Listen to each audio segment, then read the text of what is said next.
Hello everybody, my name is Trollmaker and this is Wargame AirLand Battle. And it's not just Wargame AirLand Battle, it is the final match. Nay, the final piece of Wargame AirLand Battle content that will ever appear on my channel.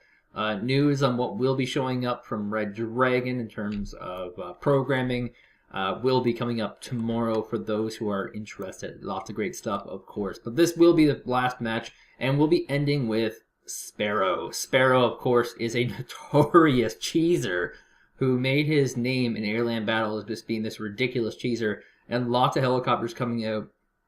There was a promise that this is not a cheese, so we'll see how this plays out. And his opponent is Lieutenant Colonel Harris. Now, in this particular map, there's a few things worth noting. First and foremost, we have these very, very large flanks on these sides here, which can bring across a very, very long helicopter or recon route from either side. And that becomes kind of problematic for either person.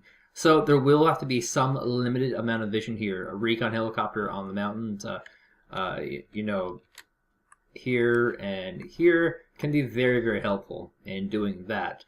There's also 2 reinforcing points in the middle of the base. Generally speaking,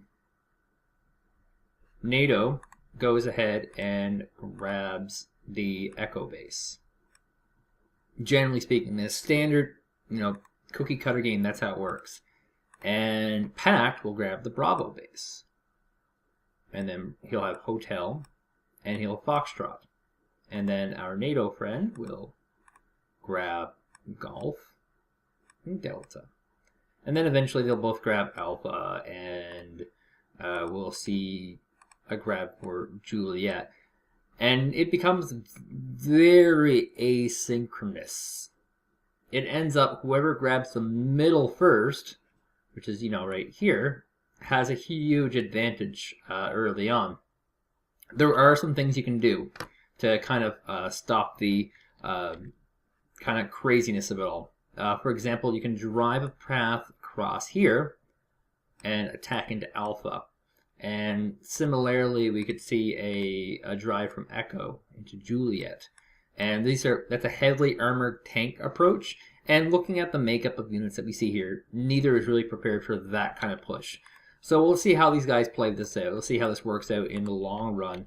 In the meantime, my keyboard seems to be not working, but no worries. I'll just be using my mouse. And we have people rallying in units. Now, I said Sparrow promised he wouldn't do a cheese, but he has a lot of airborne infantry and some gazelles. These are no doubt to try and grab this middle thing here, because generally speaking, this is pretty advantageous.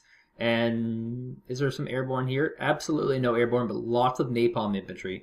So the match has started. Let's see how many planes come out. Now keep in mind, this is a very, very small map.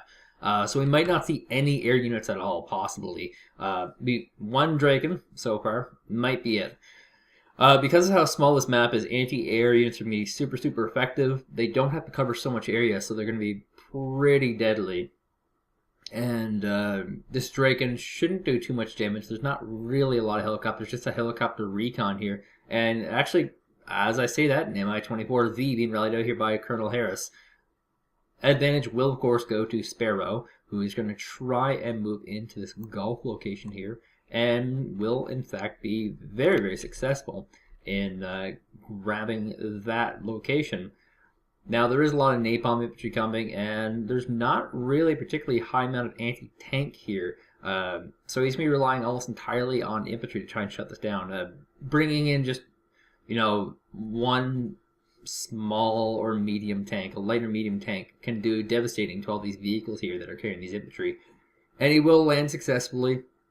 He actually has an SAS here, which is rather interesting. Might be using it to spot right here to try and get the flank right here, which would allow him to eventually place some anti-tank and shoot into this line of attack here. And like I said, there's a bit of sneakiness happening already. Sparrow coming along that long flank that I was just talking about. But there is an Mi-24 Hind. Going to try and intercept that. Now this is the big important encounter here. Light riflemen, as he actually brought in some AT. Light riflemen are basically anti-tank weapons, and they have super, super high range with their weapon, the Dragoon, and will successfully shut down a lot of this. There's a Prizik Igla here.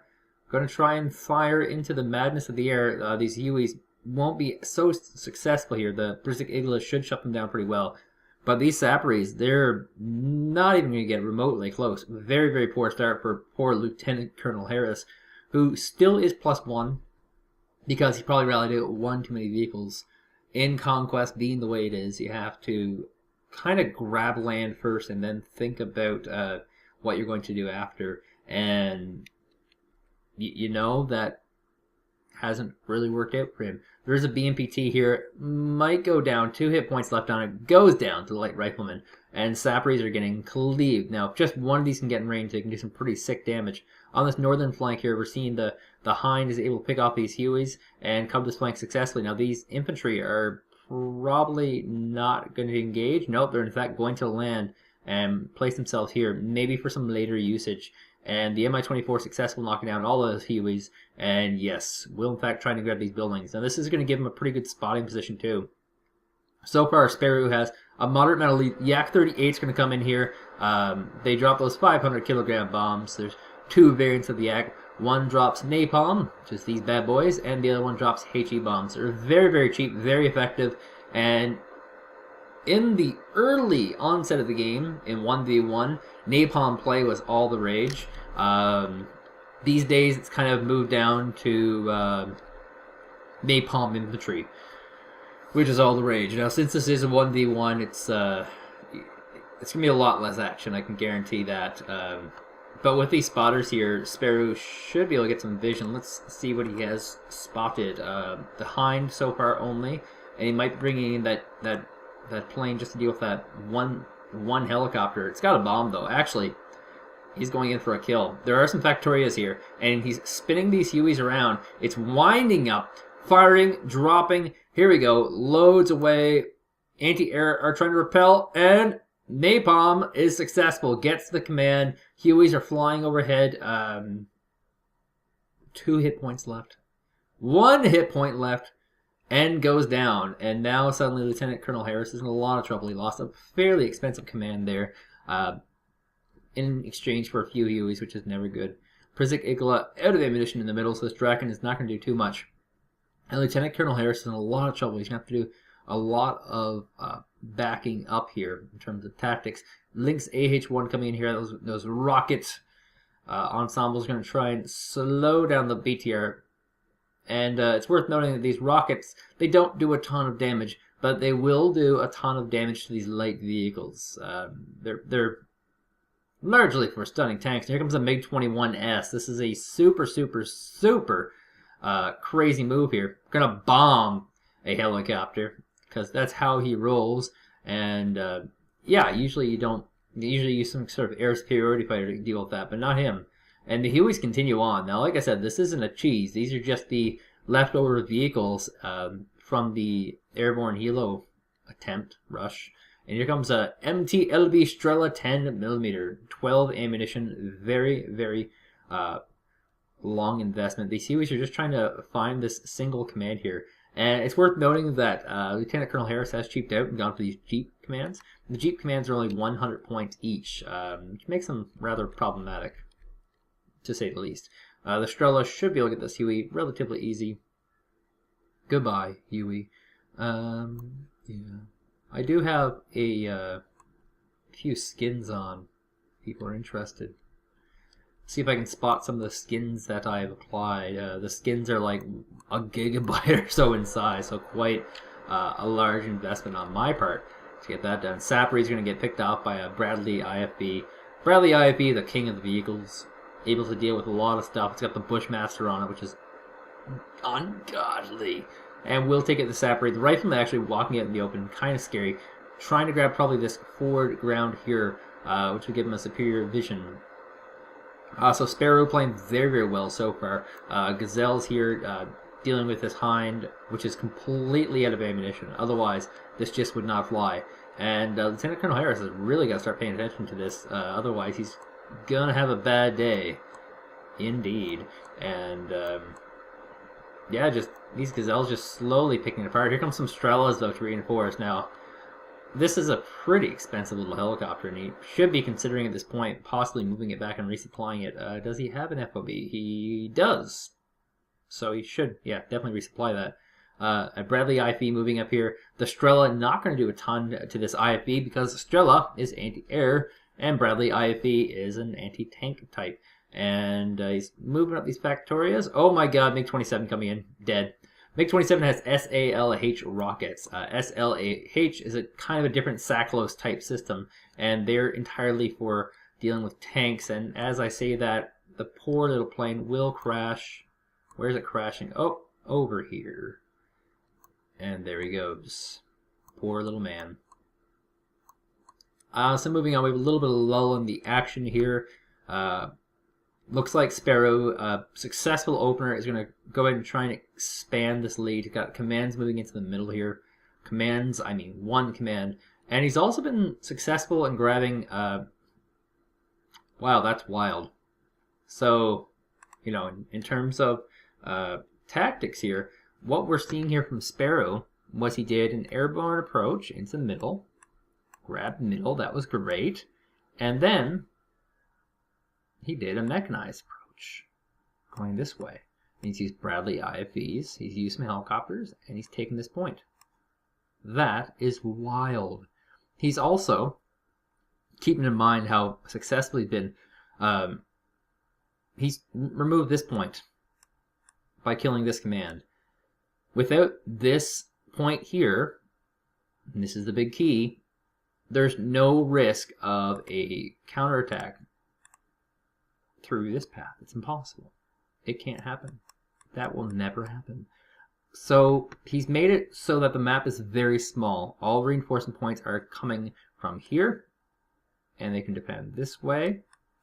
They can go this way, or they can go this way. But he's kind of boxed them in quite a bit. So the route for our red player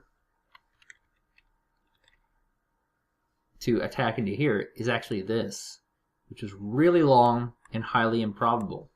Because of how highly improbable that is, he has no units here at all. He has like 2 light rifleman squads, barely enough to sustain any sort of attack. So that's really interesting, and I've just gotten control of my keyboard again. Yay. Very good tactics here. Tactical sense from Sparrow. And I will say that even though I've been casting a lot of team matches on this channel, and I mean ridiculous number of team matches, I'm a huge fan of these 1v1s. Because in team matches, it's really hard to gather a team tactic, because everyone generally, like, it's in very rare exceptional opportunities, people just generally sit to their flank. And in this case, Sparrow has done a very brilliant tactical play on a map that's very, very small. He's shrunk it even more.